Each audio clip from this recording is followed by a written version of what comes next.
আজকে বানিয়ে ফেললাম দারুণ স্বাদের মটন কারি। তো বন্ধুরা, তোমরা সবাই কেমন আছো? আশা করি সকলে খুব খুব ভালো আছো এবং সুস্থ আছো। আমি তোমাদের বন্ধু মনিকা চলে এসেছি আজকে আরও একটা নতুন ভিডিওর সঙ্গে।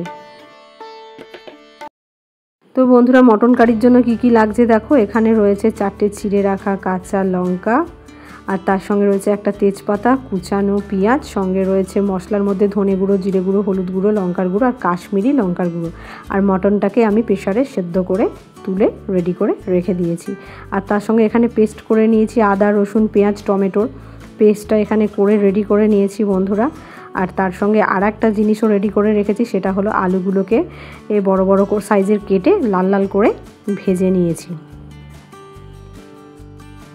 এবার আমাদের প্রথম কাজ হলো দায়িত্ব করে গ্যাসটা অন করে নেওয়া। আর দেখো কড়াইটা দেখাচ্ছি, কিন্তু আগে থেকেই আমার তেল রয়েছে, যেটাতে আমি আলুগুলো ভেজে তুলে নিয়েছিলাম। তার মধ্যেই গোটা জিরে ফোড়ন দিয়ে দিলাম। এবার এতেই দিয়ে দেবো তেজপাতাটা, ফোড়ন দিয়ে দেবো। তার সঙ্গে চলে যাবে চিড়ে রাখা কাঁচা লঙ্কাগুলো।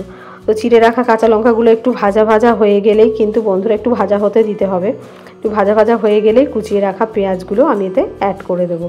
তো চলো কুচিয়ে রাখা পেঁয়াজগুলো অ্যাড করে দিলাম। দেখোই বন্ধুরা, তো এবার এই পেঁয়াজগুলোকে সুন্দর করে লাল লাল করে একটু ভেজে নিতে হবে, বেশ ভালো রকমই ভাজতে হবে। তো ততক্ষণ সুন্দর করে ভাজা হতে থাকুক। আর বলো বন্ধুরা, তোমাদের আমার ভিডিও দেখতে কেমন লাগছে? যদি ভালো লেগে থাকে অবশ্যই কিন্তু কমেন্টস করে জানাতে ভুলো না। তো দেখো এবার ভাজা ভাজা হয়ে গেছে পেঁয়াজটা আমার। এবার পেস্ট করে রাখা যেটা ছিল আদা, পেঁয়াজ, রসুনের আর টমেটো দিয়ে পেস্ট করাটা, সেটা দিয়ে দিলাম। সঙ্গে জিরে গুঁড়ো, ধনে গুঁড়ো, লঙ্কার গুঁড়ো, কাশ্মীরি লঙ্কার গুঁড়ো, হলুদ গুঁড়ো, যে মশলাটা ছিল সেটা দিয়ে সুন্দর করে কষিয়ে, যতক্ষণ না তেল ছাড়ছে আমাদেরকে সুন্দর করে মশলাটা কষিয়ে নিতে হবে। তো দেখো বন্ধুরা, কালারটা কি সুন্দর লাগছে। কাশ্মীরি লঙ্কার গুঁড়ো দিলেই যেন কালারটা চেঞ্জ হয়ে যায় সব মশলারই।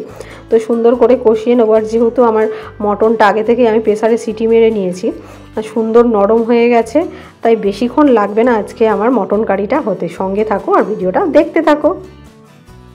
এদিকে দেখো বন্ধুরা, আমার কিন্তু মশলা কষানো হয়ে গেছে। দেখো একদম সুন্দর করে কষিয়ে নিয়েছি। এবার সেদ্ধ করে রাখা মটনটা কিন্তু আমি দিয়ে দিলাম কড়াইয়ের মধ্যে। এবার সুন্দর করে মশলা দিয়ে সুন্দর করে কষিয়ে নেওয়ার পালা। তো দেখো কতটা সুন্দর লাগছে দেখতে, আর ভালোই কষানো হয়েছে। এবার কিন্তু আমি ভেজে রাখা যে আলুগুলো রয়েছে, আলুগুলোকে অ্যাড করে দেবো এতে। মাংস কিন্তু আমার সুন্দরভাবে কষানো হয়ে যাওয়ার পরেই কিন্তু আমি আলুটা অ্যাড করে দিলাম বন্ধুরা। এবার আলু দিয়ে মাংস দিয়ে আরও একবার সুন্দর করে কষিয়ে নেব।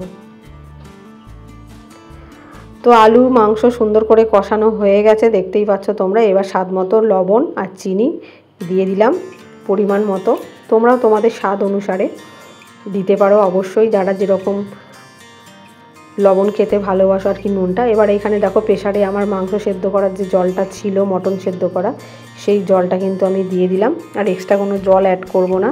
সেই জলটা দিয়েই সুন্দর করে মিক্স করে নাড়াচাড়া করে আবার ঢাকা দিয়ে দেওয়ার পালা।